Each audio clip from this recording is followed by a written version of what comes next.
안녕하세요. 호기심 약사입니다. 고지혈증, 지방간에 대한 마지막 시리즈로 간이 좋아지는 생활습관에 대해서 말씀드리려고 합니다. 간 시리즈가 너무 길었죠?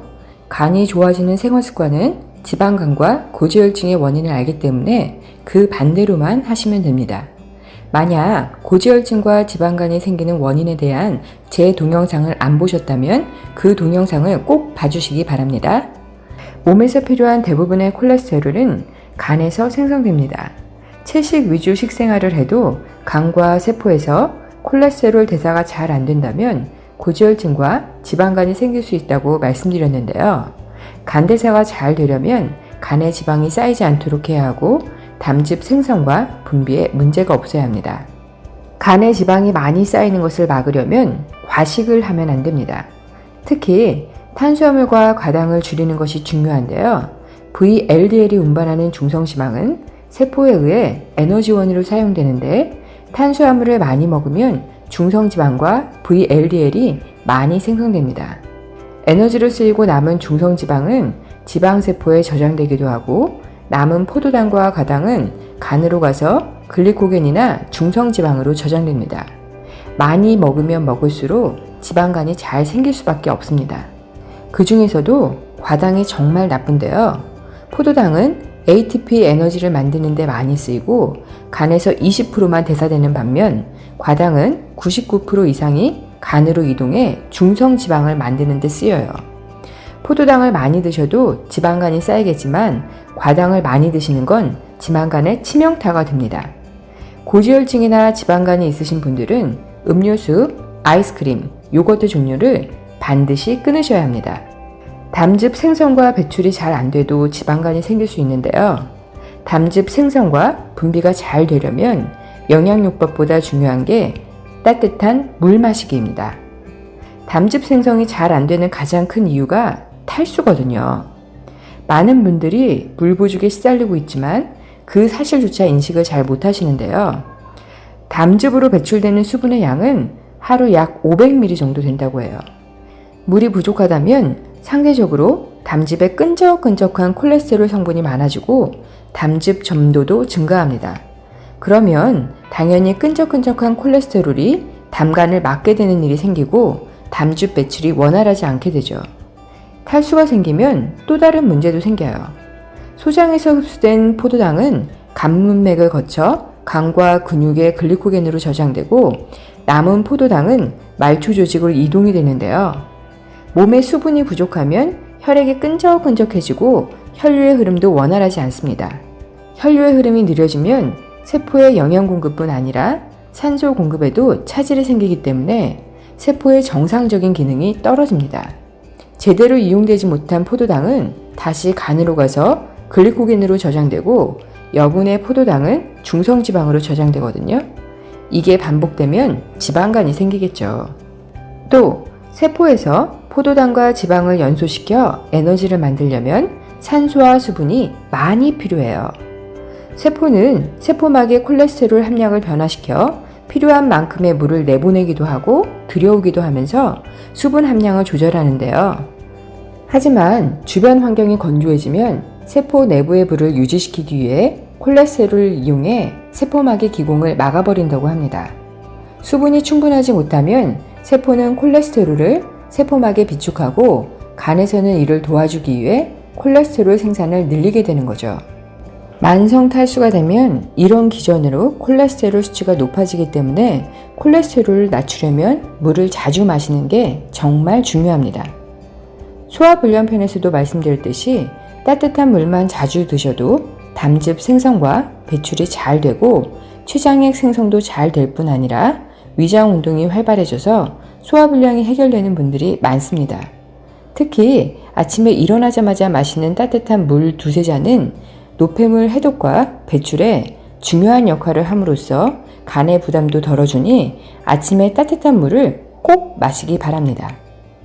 에너지 대사가 잘 안 돼도 고지혈증이나 지방간이 생길 수 있다고 했었는데요.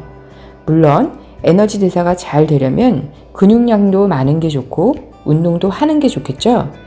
당연한 이야기입니다.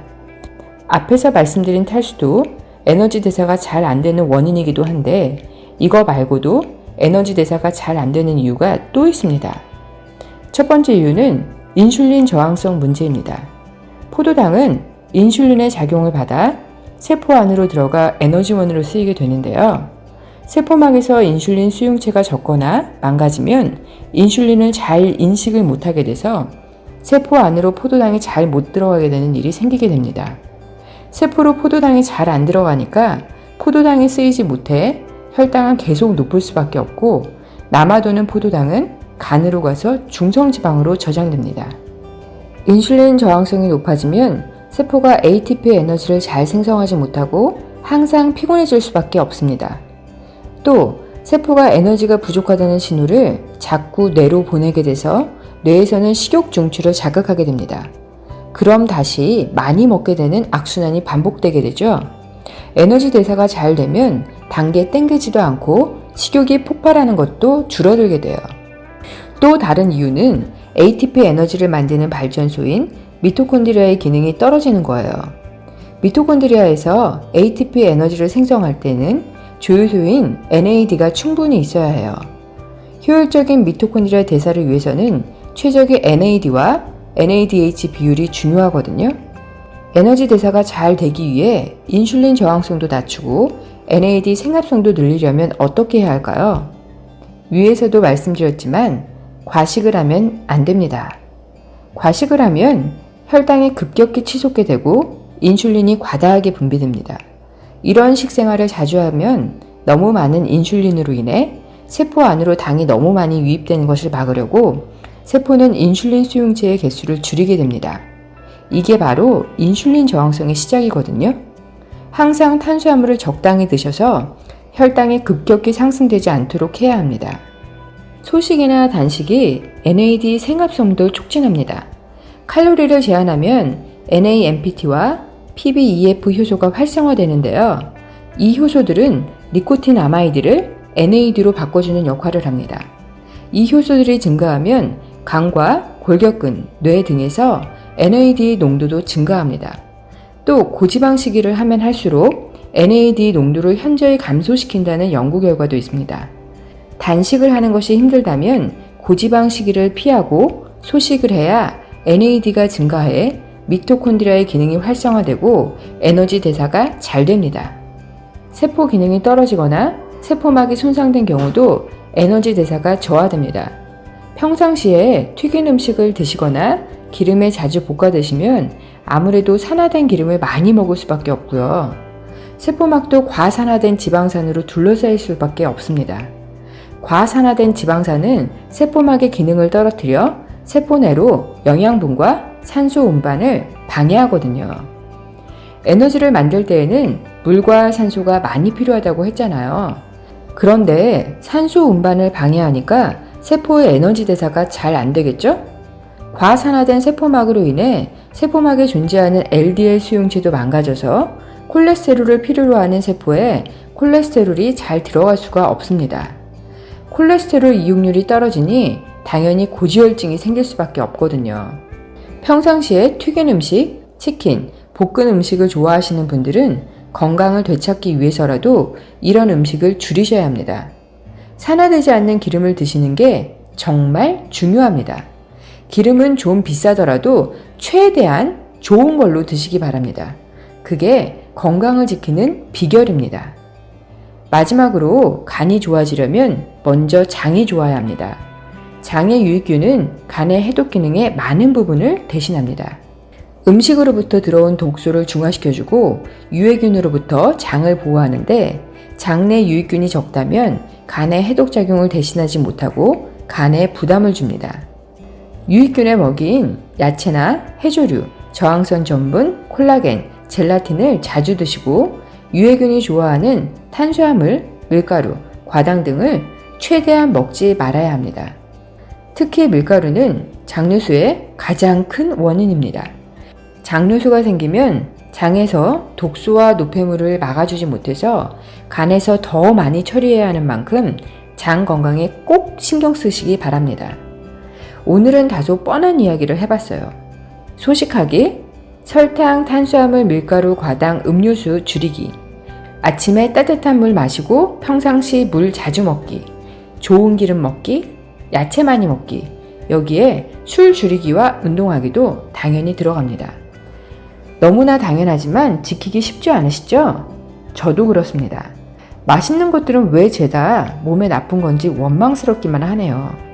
그래도 오래오래 건강하게 사시려면 제 채널 열심히 보시고 잔소리도 자꾸자꾸 들어서 좋은 거 많이 드시고 나쁜 거 드시지 않도록 노력해야 합니다.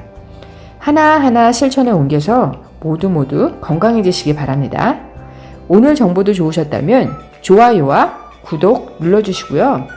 블로그에도 좋은 정보 많이 올릴 테니 놀러와 주시기 바랍니다. 블로그 주소는 제목을 클릭하시거나 네이버에서 호기심 약사를 검색하시면 됩니다. 다음 영상은 최근 제 채널을 많이 찾아주시는 남성 구독자분을 위해 전립선 비대증에 대해서 말씀드려 볼까 합니다. 다음 영상도 많이 기대해 주세요.